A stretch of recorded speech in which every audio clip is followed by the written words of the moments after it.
You are listening to the Horse Radio Network, part of the Equine Network family. What a beautiful day for horses in the morning. You are listening to the #1 horse podcast in the world. Here is your entertaining look at the horse world and the people in it.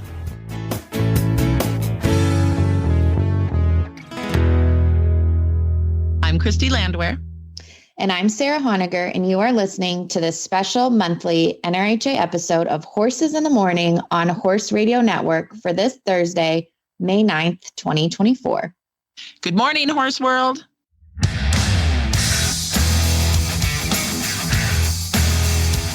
It's the second Thursday of the month. That means it's time to slide in to the National Reining Horse Association episode of Horses in the Morning.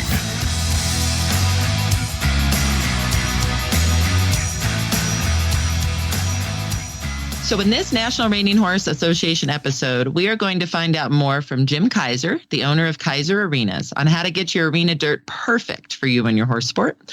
We're also going to chat with Taylor Zimmerman, our NRHA Derby Freestyle Champion from last year, and Gina Marie Schumacher, who was our 2023 Derby Non-Pro Champ, to find out more about what to expect at the event coming up this year. Sarah, so excited about this show and so excited about things that are happening in May before our big NRHA Derby in June, such as the American Horse Publications Conference in Lexington, Kentucky. I get to go with you this year. That's going to be awesome. Yes, it's going to be so fun. And I haven't gotten to go in a couple of years because normally it falls over top of our Derby or, the weekend before. So I'm so excited for the opportunity to get to do both this year. And our very own Reiner magazine is in the running for a few awards, so it should be a lot of fun, and I'm certainly crossing my fingers. And Glenn, our producer of the show today and one of the original founders of Horse Radio Network, will be there too, Glenn, and you're kind of up for an award, just saying. Yes, I guess I am.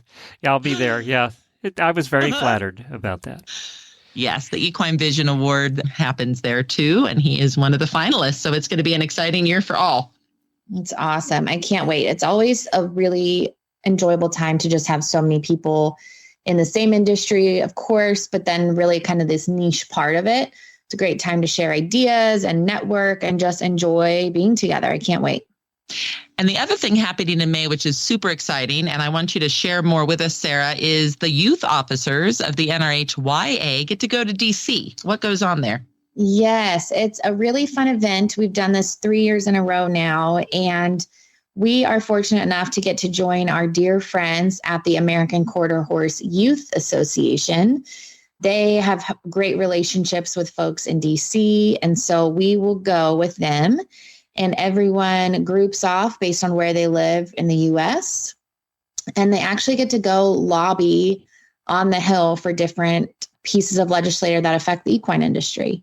So it's a really fun time. They get to meet youth from other parts of the country that they might otherwise not meet because so many of them aren't trainers. And they show at AQHA events, and we've actually made such great friendships with some of them. We've had some come over to be reiners. We've had a few of their youth officers end up becoming NRHYA delegates, and just the networking for these youth members is really, really fun to watch. And it's sponsored by the American Horse Council, right? In the past, we did do that. We were part of their big fly-in. And in the past couple of years, the scheduling just gets tougher and tougher with so many huge horse shows coming for both the AQHYA members and NRHA, that this year we're actually just doing it together. We're building on the relationships we've been so lucky to have grow, so with the help of the American Horse Council. And so we'll be going there together. Oh, I love that. That is such a good way to do that, and also to do crossbreed and cross-discipline promotion with those youth. So that's fantastic. It's really, really an awesome trip. And, you'll have to talk to the youth about it at the Derby, but I think it's so fun because we get there and they are so nervous because, as talking to people in those seats and in that position in our government would be overwhelming, even for adults. I mean, the number one fear of Americans is public speaking. And So it's scary for adults to do it, much less youth ranging from 14 to 18. And so we get there and they're really nervous and shy, and we leave, and they are the most professional public speakers you've ever seen. I mean, the transformation, and they'll say it about themselves, is just massive from one trip.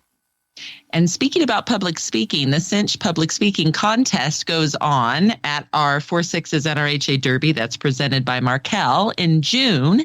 And that's what this whole show is about today. So talk a little bit about that speaking contest before we dive into our guests.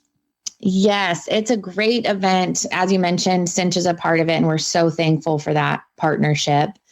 We have multiple age categories for this contest and 3 different pieces that they can compete in. So they vary in length and in subject, from reciting RA General to discussing a community service project that they've held. So, whether they feel comfortable being up there for maybe a minute or 2, all the way to 10 minutes, and then split into 13 and under or 14 to 18 age divisions. I think it really gives these youth a good opportunity to step into something that feels scary in somewhat of a protected environment. It's a little less overwhelming than all ages are all in one category. And they compete for huge scholarships, and that's for both ages. And Cinch is giving them some swag bags this year. So I wish you and I could compete in it. I know. I wish I knew about this stuff back when I was growing up. There seems to be so much more cooler things nowadays, or maybe there's just more access to find out about it. But now I'm so excited to dive in with our guest today as we talk more about the hottest reining in the world. We are so excited to welcome our first guest, Jim Kiser. He is president and co-owner of Kiser Arenas, a full-service equine arena company offering footing, consulting, Kiser Arena drags, pre-foot horse walkers, and water trailers. Kiser Arenas has consulted or constructed on arenas in 45 states and 11 countries. Over $300 million in prize money has been awarded on footings selected, installed, and maintained by Kiser Arenas. And this includes the NRHA Futurity and Derby for the past 37 years, as well as the American Performance Horseman, NCHA, NRCHA, and AQHA. Kiser Arenas is the inventor and manufacturer of the Kiser Arena drag, or the red drag, which is used by equine facilities, National Horse Show associations, fairgrounds, dude ranches, equine hotels and resorts, horse farms, breeding and training operations, government agencies, equine veterinarians, and private farms and ranches throughout the U.S., Canada, and Mexico. Jim, we are so happy to have you joining us today. Thanks. Thanks for inviting me. Absolutely. I mean, how could we not invite the man who has actually been in more NRHA Futurity finals, both at the Derby and Futurity, than anyone ever? I think that's a fact not many know. And a true one. Well, I'm going to go ahead and clue him in. That's kind of a joke between Sarah and I too. You knew she was going to mention it, Jim. You just knew it. That's one of the great things about doing this kind of thing with friends. You get to play around a little. It's the very best part. And, Jim, I don't know if it was at our Derby or Futurity one year, but he clued me in on the fact that he has competed in more finals. He's been on more finals ground than anyone, and he's never won an award. So we were sure to have a first place ribbon hanging in the tractor at that event. Something along the lines of that conversation, and then Sarah shows up with a ribbon for me. So greatly appreciated.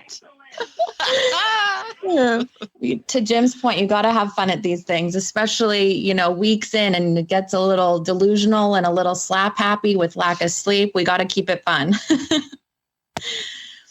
So, Jim, I want you to tell our listeners today, what are the important steps of building a new outdoor or covered or indoor arena? We know there's base and footing and maintenance, and you are the very expert on all of that. So could you kind of go through like the basic process of where someone might begin if that's the path they're wanting to take?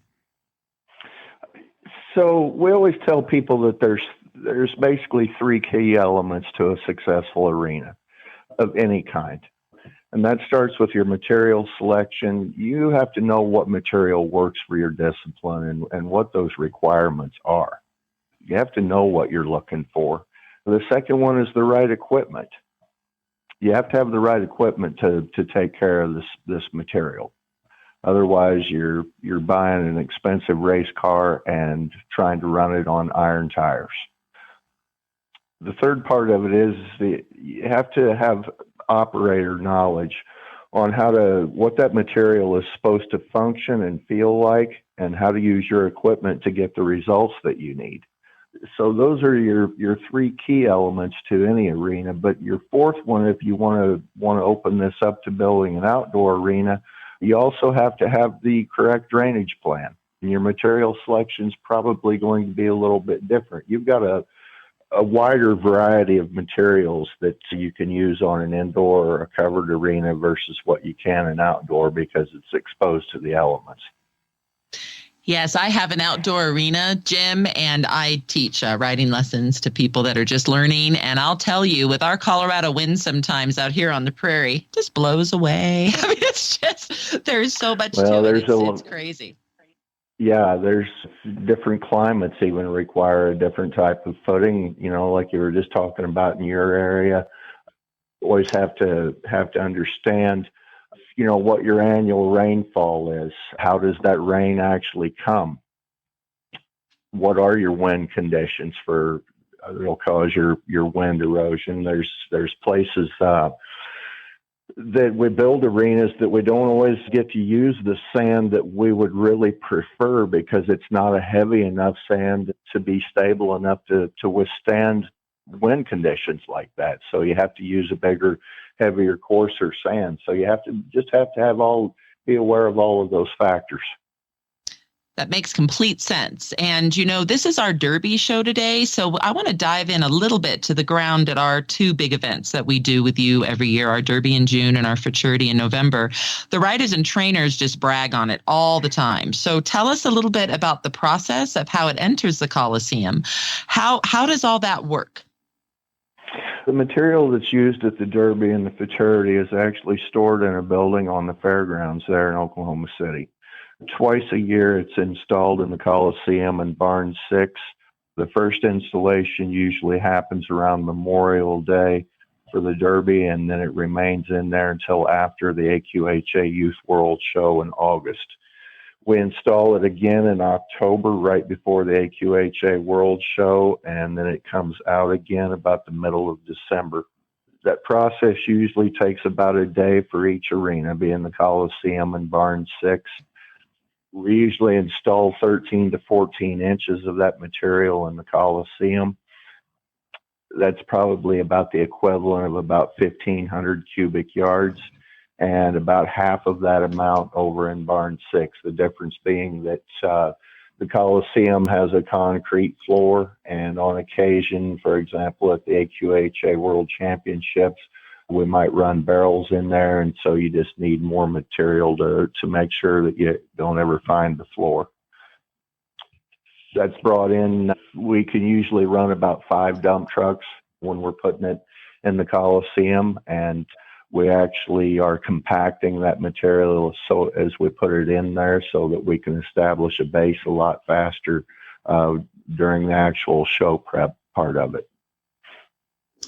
And how long does all of that take? I mean, it's such a process, and we kind of get to see it right as it's ending, but start to finish, what does that all look like? 2.5 days. And those are pretty big days. It's the Coliseum itself usually takes most of the day. One of the harder parts, believe it or not, about any of it is installing the material in the alleyway going down into the Coliseum. That probably takes as long as doing Barn 6 itself. I would have never thought that. Why does that part take so much longer compared to the other pieces? There's about 4 different elevation changes in there that when that's uncovered, it actually looks like about 4 different steps as that goes up the ramp. And you've got to make sure that you have enough material in there that, I guess, for lack of a better description, the front of the step has enough material over it that you'll never see it during heavy traffic. The other part that makes that hard is you've got all of the, there's parts of that are very, very confined working areas, and then you've got some concrete columns to work around and some different things like that. Well, next time I see anyone running down underneath the Gateway of Champions and heading into that arena, I'm definitely going to have more of an appreciation for that. Jim, our folks love, as Chrissy mentioned, the ground so much at our events, and I'm sure they're going to leave and want to know what they could look for in a drag to get their best footing at home. What are some tips of what they should look for if they were shopping around or looking for one for their use at their own place? I think the first thing that I'm going to say on that is that it needs to be the right drag for their discipline. And obviously, we're probably focused on reining here. But even that being said, you still, there are some specialty drags on the market, some claiming that they were designed to do barrel racing and things like that. And so those particular drags won't necessarily work to make and or maintain reining ground. But the characteristics of the drag themselves, one of the things that you would look for is how does that drag going to keep my footing level and consistent? And so it really needs to have some type of leveling capability. And if possible, I prefer for that to be hydraulic.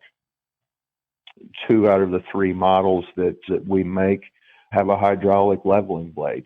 The 3rd model has a stationary leveling blade. I guess number 2 on the list would be the ability to easily and accurately control the depth of the drag. You have to have a positive depth control on a piece of equipment like that so that you're not trying to guess at the depth that you're running, and it stays consistent for you. After that, I think that, especially, again, the focus of this being reining, the ability to maintain the type of base that your discipline requires. That's why we offer different options on our equipment, is because there are different requirements on different types of bases. One of the things that a lot of people often overlook is matching their tractor with their drag. A lot of times people won't have enough tractor to buy enough drag to really, really maintain their footing the way that they need to. A lot of times you'll see people that have an extremely small tractor or want to use a 4-wheeler to try and create really, really good footing, and that's a very, very difficult thing. I don't know. After that, I think some of the things that I like to see on them, if possible, I like to see a water system, the possibility maybe of some hydraulic rippers. Those are just some of the basic things that should be considered. And then, I guess the other part of me says that I'd like to see that drag be red and have our brand on it. Yes. And Jim, I just want to say thank you so much for being a corporate partner of the National Reining Horse Association for so long. And I believe it's been 32 years. Am I correct in that number? That would feel about right. Yes. I know it's got to be very, very close to that. There's a lot of things here that unfortunately weren't documented as well as you'd like for them to have been, but that would feel like about right. Well, it's been an awesome relationship. So I know there's so many nuances of a drag that you were just talking about, and knowing that this, of course, is a reining show, what are some of the different specifics of footing that you want to see in reining that you might not want to see in barrel racing, dressage, jumping, some of the other disciplines? Well, fortunately, our industry's evolved enough that we understand that all these disciplines have different footing requirements for the athletes to perform at their best while minimizing injuries. The differences between the footing requirements for these disciplines usually relates to the level of compaction in the base material, the depth and feel of the cushion layer, and the moisture content. Another aspect of reining footing is how does your cushion layer interact with your compacted base layer. Different types of sand are going to have a lot different feel on different base materials. And you're trying to provide enough cushion, yet at the same time also somewhat control how fast that ground is to stop on, or I guess how easy or how difficult. This has all been such great information for our listeners today. And you already mentioned that your preferred drag would be a red one with your brand on it.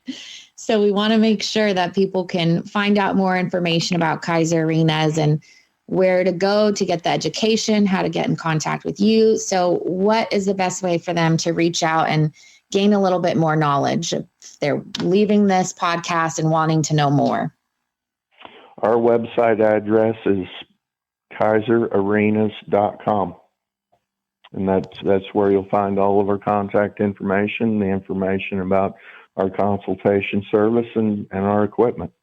Awesome. Well, Jim, thank you so much again for being such a valued corporate partner of ours, for being a friend to NRHA, and for being here with us today.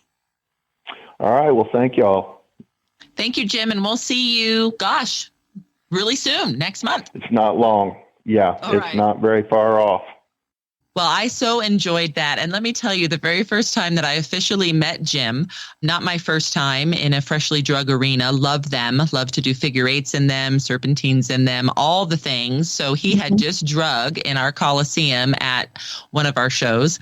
And I got to go talk to Mr. Kiser. He's at the opposite end of the arena. I will walk along the wall, and I walked very good along the wall. I came up to him and I go, "Hi, Mr. Kiser, I want to meet you. My name is Christy Landwehr." And he just looked at me. He goes, "Not your first rodeo."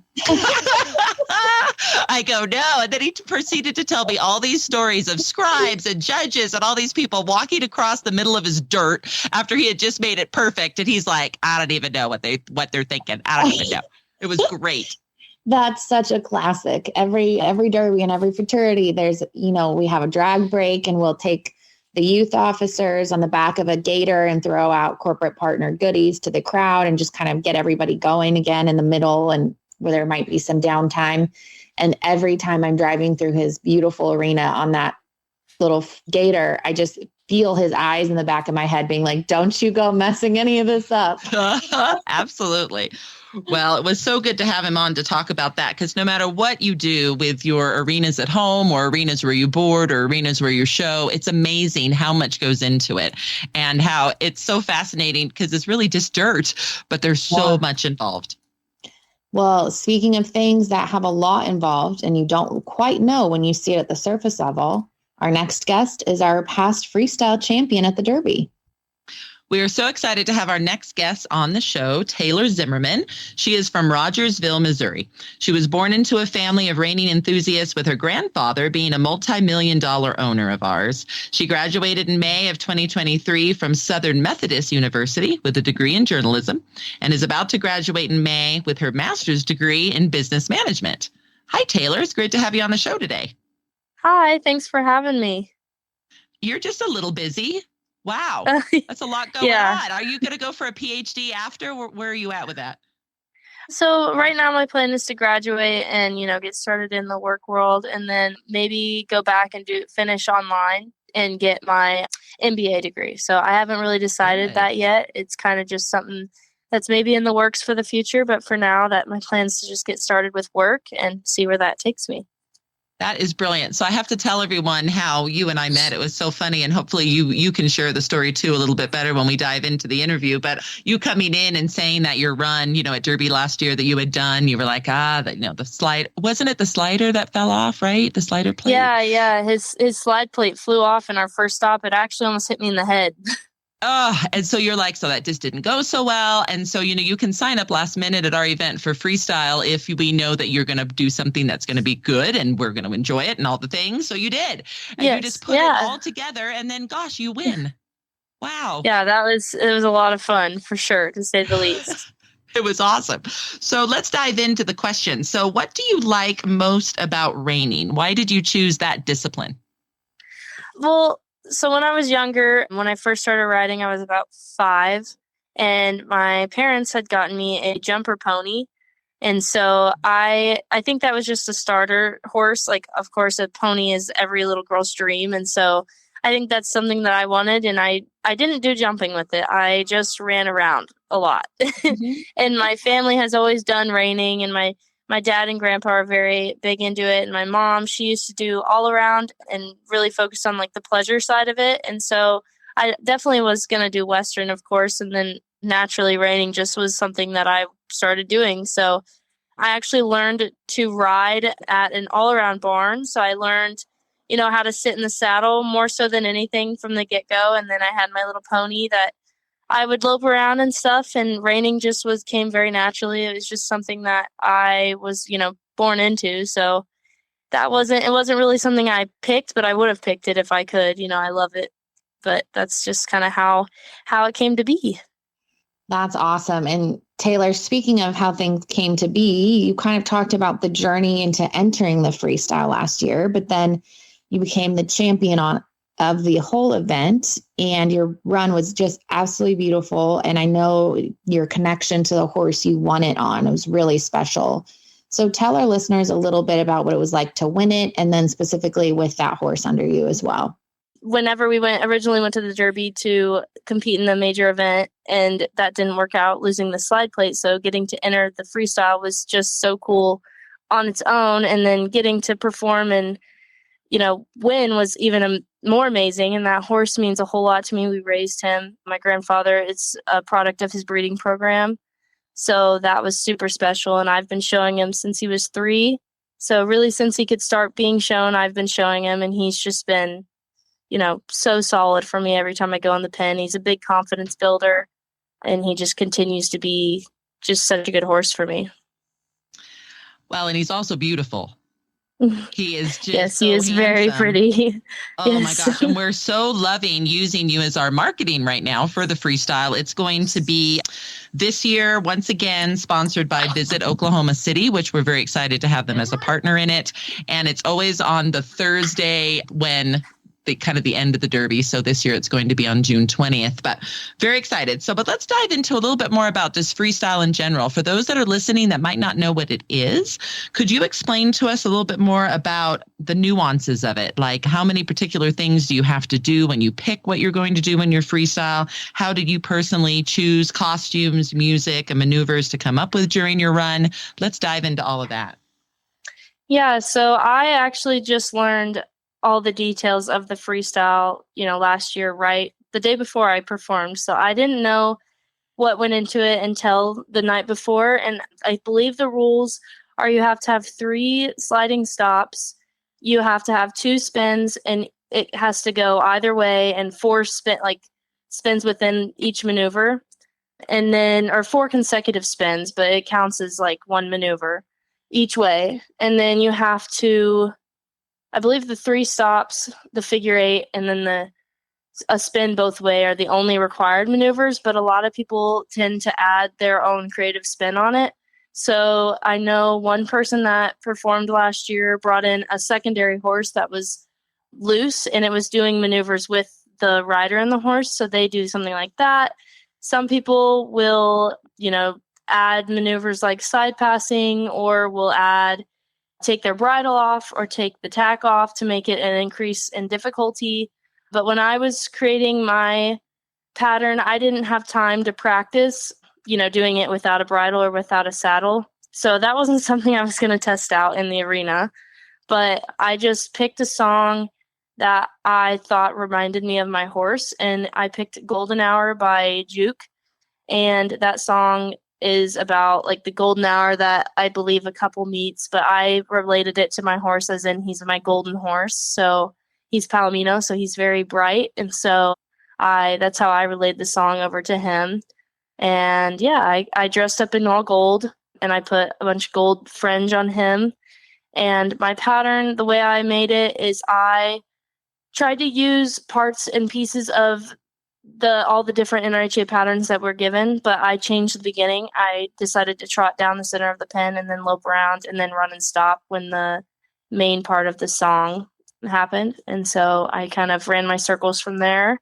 And then I turned right after my first stop and ended with 3 big stops.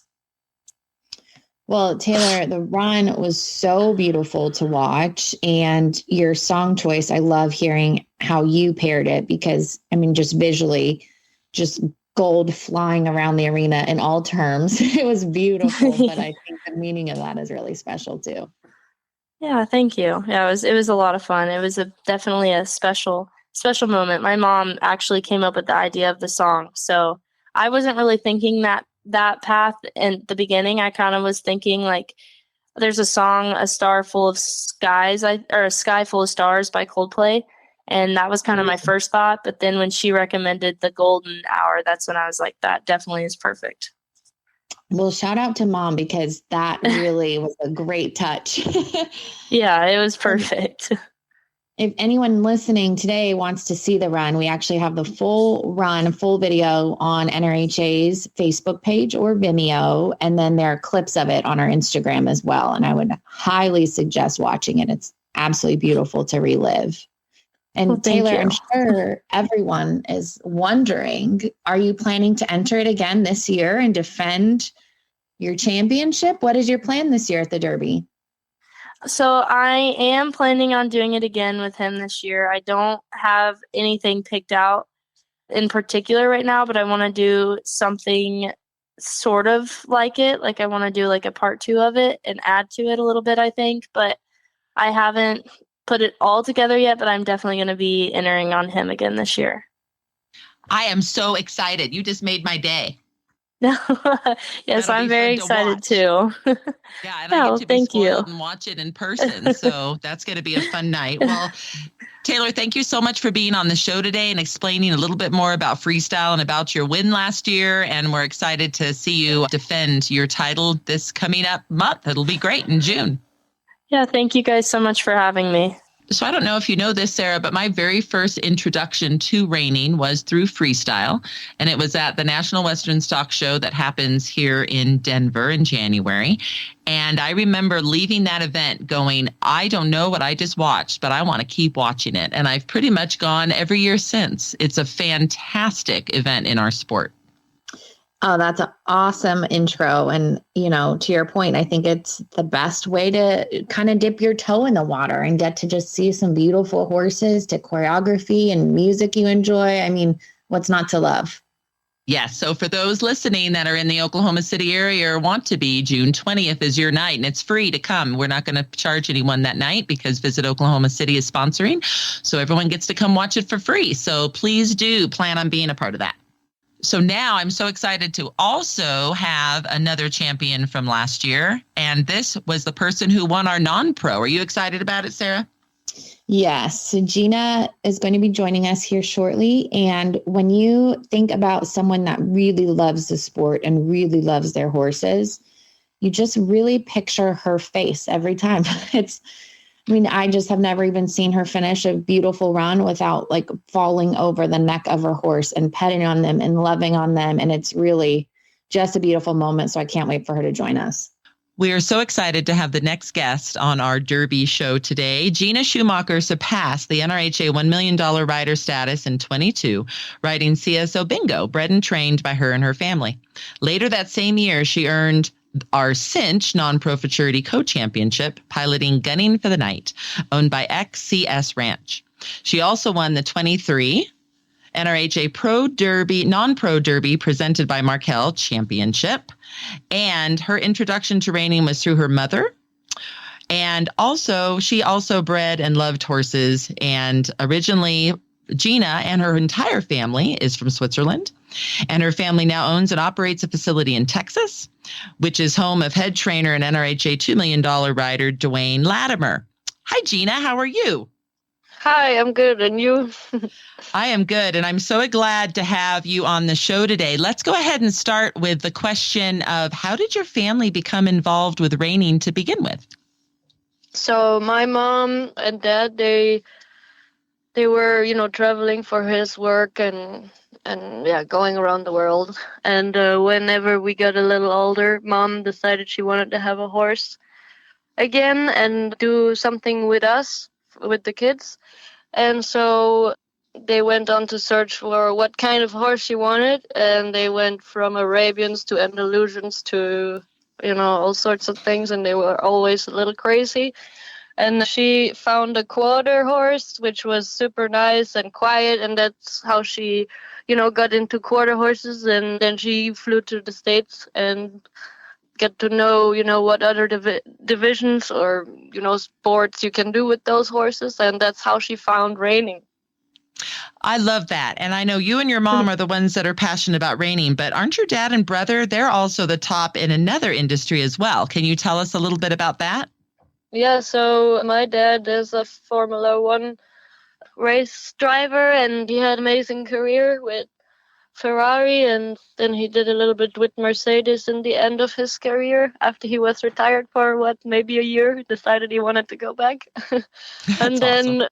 My brother followed after him, and he is trying his best to get his way up there too. So at your property in Texas, is there a racetrack for cars as well as all the riding arenas for the horses? Are both things located at that property? Yeah, so our ranch is pretty big. And in the back of we have a little field over there, and they built like a dirt track for 8 UTVs, side by sides, or however they're called. Sure. And so my brother and Ian love to race, and then they have fun out there. I love that. I need to come visit sometime. It sounds wonderful. Yeah, it is. I got to go to Switzerland. I went to Lucerne, and I absolutely fell in love with it. Can you tell our listeners a little bit more about where you were raised in Switzerland and how all that was? So I'm actually German, but lived most of my life in Switzerland with my family. And we are in the area of Geneva, and it's super pretty there, and just, wonderful little country with so much to see. Very nice food and great people too. I agree. I got to go on a hike when I was there, and literally I felt like I was in the movie Heidi. There was bells on the cows up in the mountains and the Alps, and oh my goodness, I had an amazing time. Yes. So because this is our Derby show, as of course our NRHA Derby is coming up next month, can you tell us a little bit about the horse that you won on last year in the non-pro level 4? Yeah, so his barn name was Baccio, which translates to kiss in Italian. And he was also raised, we bred him, trained him. I had him most of his life with me, and he was also raised in Switzerland. And my mom showed mom of that horse, and I showed the dad of this horse. So he was really special. And yeah, he was just overall a super nice horse. And now he continues his career with his new owners in somewhere in Washington. I think that's where he is now. I love his barn name. Thank you so much for sharing how they get their barn names. I mean, I know their registered names are important to show breeding and bloodlines, but boy, I love how the barn names are given. Yes. That is great. So are you going to be showing at the Derby this year? Will we see you? Of course, I will be back. I have 2 nice horses that I'm going to try to do my best on. And yeah, we'll see. Well, I'm really looking forward to seeing you again. So your love of horses always shines through with everything you do, Gina. And on nearly every run, you hug your horse at the end. We have lots of videos and photos to prove this. You have such a passion about your animals. Can you tell our listeners what makes them so special to you? I don't know. I love them. They're they're just nice. Whenever I'm sad, I can go there, and they make me feel good. I can't really explain it. I'm happy when I ride. I'm also happy when I walk them around. I'm happy when I see them, and I think that is really important for me when I ride. I want them to like me too, because I want them to want to do it for me. And yeah, whenever they do that, it's even if we don't do good, but they try. It makes me happy, and I'm happy with them. You are wonderful. That horse rider combination that we talk about all the time, that partnership is so real. And it doesn't matter if you're a trail rider. It doesn't matter if you're jump your horse. It doesn't matter what kind of level of competition. That partnership has to shine through. So here you are at the highest level in our sport of reining, and obviously it shines through. So I think that's great. Are there, Gina, specific other horses that really have been special in your life? Oh, there's been a few. I mean, I like them all. There are certainly some that I like more than others. But yeah, there's my old stud died 2 years ago. And then who else? There's Frankie that was really special to me. His name is Frankie. His name's Got a Nifty Gun. Sorry for Nice. not everybody knows him. And then yeah, of course, Billy Ganastepia. He has changed my career. And yeah, I'm kind of worried now because he's 8 and I probably won't ever find another one like him because he was one of a kind in the show pen. So yeah, those are probably the most special ones.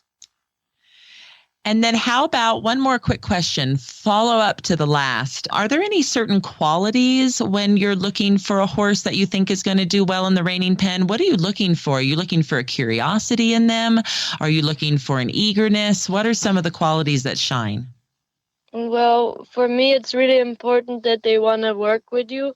So whenever I feel like they're trying to do the right thing, maybe they can't do it right yet, but they're willing to let me show them what I want from them. That is really important because you can have all the talent in the world. If they don't want to do it, they're not going to do it. So that is something, sometimes it's not as important that they have the most talent, but if they have enough talent to do, what they need to do in that level, but they have a better mind, I will always pick the one with less talent over, the one with more talent. If they don't have a mind, there's nothing I can do about it. So that's something that is really important for me, that they want to work with you. That makes very good sense. So, Gina, if people want to find out more about you and get to know you better, do you have a website that you want to guide them to, a Facebook page? What is the best way? So, I mean, I'm not the best Instagrammer, but I try and put out there like what I do with my horses a little bit more and, try and show our days, what we do at the ranch or what I do with them. And then there's my official Instagram page. It's Gina Schumacher. And then we have a new website coming up pretty soon at xcsranch.com. And then we have a great Facebook page that Chelsea does, so there's always new stuff on there too. So really, either or works best for whatever anybody wants to check out. Well, that sounds wonderful, Gina. Thank you so much for being on the show today, and we'll see you in a month. Thank you. Well, I have to say, anyone who is a fan of the reining industry, I mean, you just see Gina's name all over the place. I mean, it's been that way, but especially now. She was in the run for $1 million. She just won the NRBC. She won all of the major events these last few years. So it was so cool to have her on with us today. It sure was. And she's phenomenal. And I'm just so glad that we were able to do that. And for those that are listening, just know that you can find our reining podcast on NRHA.com/podcast and also on our Facebook and our Instagram. And there's also many ways to find it, of course, through Horses in the Morning and also on Horse Radio Network. So thank you so much, everyone, for being a part of today's show. And we hope to all see you in June at our event at the Derby. It will be June 11th to the 23rd in Oklahoma City. Now we hope you all will go out and have the slide of your life.